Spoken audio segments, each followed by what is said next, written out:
Hey everyone, my name is Josh and welcome back to your fourth stimulus package and news update. We have a lot of news to get into in today's video, but first, if you would finally like to start earning some cash back and huge discounts on your online purchases, plus $30 after you make your first online purchase, make sure to sign up for Rakuten today by clicking my link, which you will find in the description box below. Okay, so next week, Congress will be finally returning to Washington to start the new year, where they'll also look to finish off the Build Back Better bill. This means getting Joe Manchin on the same page with the progressive Democrats, which obviously will be no easy task. Just before the break, we found out that Manchin would not sign off on the bill if it included the child tax credit for just 1 or 2 more years. Instead, he wants to see the credit extended for 10 more years. This means they would either need to pretty much only include the child tax credit and remove many of the other measures, or remove the child tax credit entirely.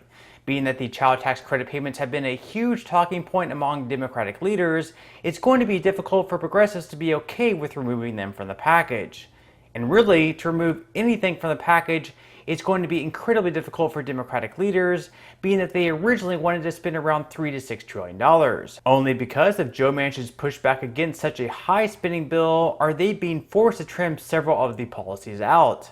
So because of all the disagreements, at earliest, we probably won't see this bill passing until some point in late January. And honestly, it really wouldn't surprise me all that much if this thing drags all the way into the spring. Because of this, some Democrats ponder whether or not President Biden should consider passing some of the measures in Build Back Better through an executive order. This would make it so perhaps Americans could continue receiving the monthly child tax credit payments next year as well, without Congress even passing it. And sure, the Supreme Court would most likely strike this down, as President Biden would not have the executive authority to do this, but regardless, some Democrats continue to push him to do so.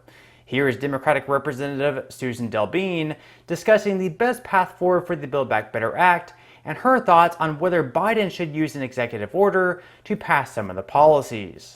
Are you open to the idea of President Biden using executive action to pass parts of the Build Back Better Act?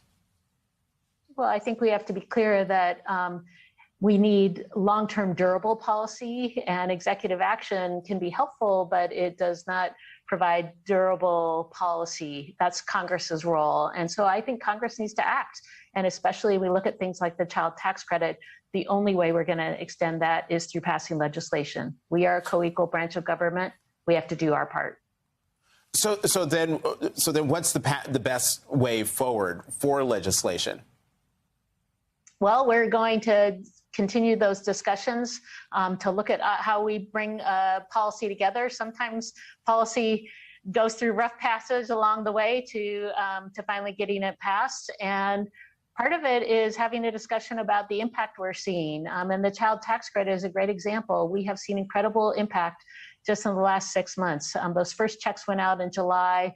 We have, as of November, 3.8 million children who've been lifted out of poverty across our country. Families being able to put food on the table, pay bills, buy essentials for their kids like diapers or clothing. This has been an incredible tax break for middle-class families, and we need to keep it going. And the data is very, very strong.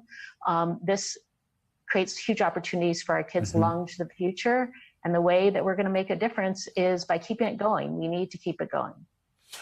So, Congresswoman DelBene, as the chair of the moderate New Democrat coalition, I'm wondering, have you spoken to Senator Manchin about a possible way forward?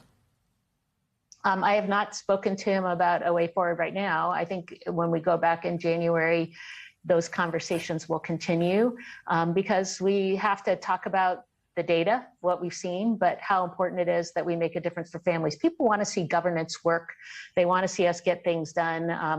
As the chair of the New Dems, most of us represent purple districts across the country, and folks on both sides of the aisle want to see governance work. That's the opportunity we have between the House and the Senate to show them. We made that happen with the infrastructure bill. We can show them it can happen with Build Back Better. But there's more work we have to do to get there. And again, it's important that we have long-term durable policy that families can count on. How imperative, leave aside what could possibly be in the final Build Back Better Act, but how imperative is it that a Build Back Better Act gets passed out of the Senate, passed out of the House again, and on the president's desk for his signature so that you and your colleagues can go out and campaign on it. If that doesn't happen, would that be a disaster for Democrats going into 2022? Well, good policy is good politics. The way folks make decisions at election time is to understand what their member of Congress was able to do for them. And one of the biggest things we can do is make sure we're making investments in our communities and our families and workers. That's part of what this legislation would do. We did it with the infrastructure bill. We need to do it with Build Back Better as well. So Representative Adele Bean says that it's on Congress to act and that Biden shouldn't use executive orders to do so. She said they're going to continue the discussions next year, and she also really pushed for the child tax credit to be extended into next year as well. Okay, so in yesterday's video, I did make note that the possibility of receiving another stimulus check next year, not counting the child tax credit payments, are pretty much zero. The child tax credit payments may continue going out at some point next year if they are included in the Build Back Better bill, but those will only be going to parents with children under the age of 18. For everyone else, there's not much financial help. For Americans on fixed income such as Social Security, there's not much help.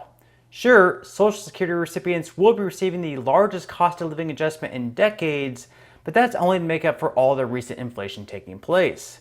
And if inflation continues going up, soon enough, the cost of living adjustment won't even be all that helpful. Makes you wonder, perhaps members of Congress should have listened more to the petition from the Senior Citizens League calling for $1,400 direct payments to Social Security recipients.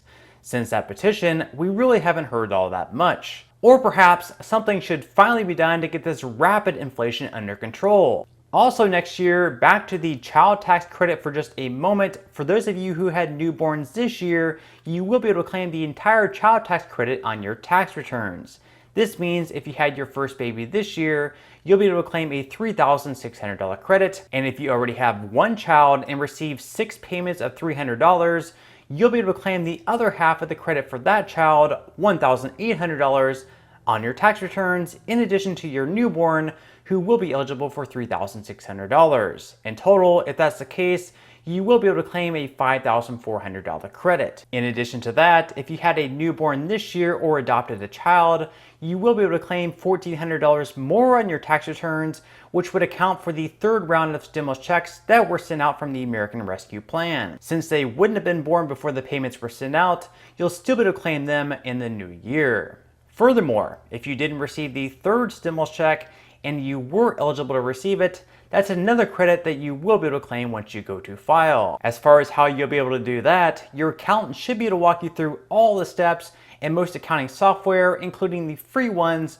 should be able to walk you through all the steps as well. And if you would like, perhaps in another video, I can detail the steps that you'll need to take in order to claim all these credits. So again, even though we shouldn't expect to receive any more stimulus checks next year, there is a possibility more of the child tax credit payments will go out, and some of you will also have a handful of credits to claim when you go to file your tax returns next year. But on that note, I'm going to go ahead and wrap up this video.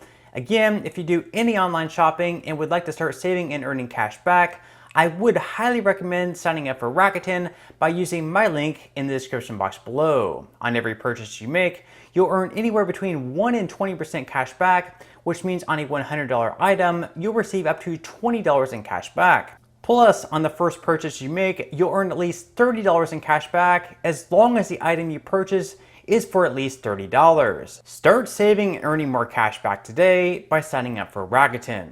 So once again, thank you all for tuning in for today's video. I definitely appreciate all of your support. And until next time, as always, I'll see you in the next video.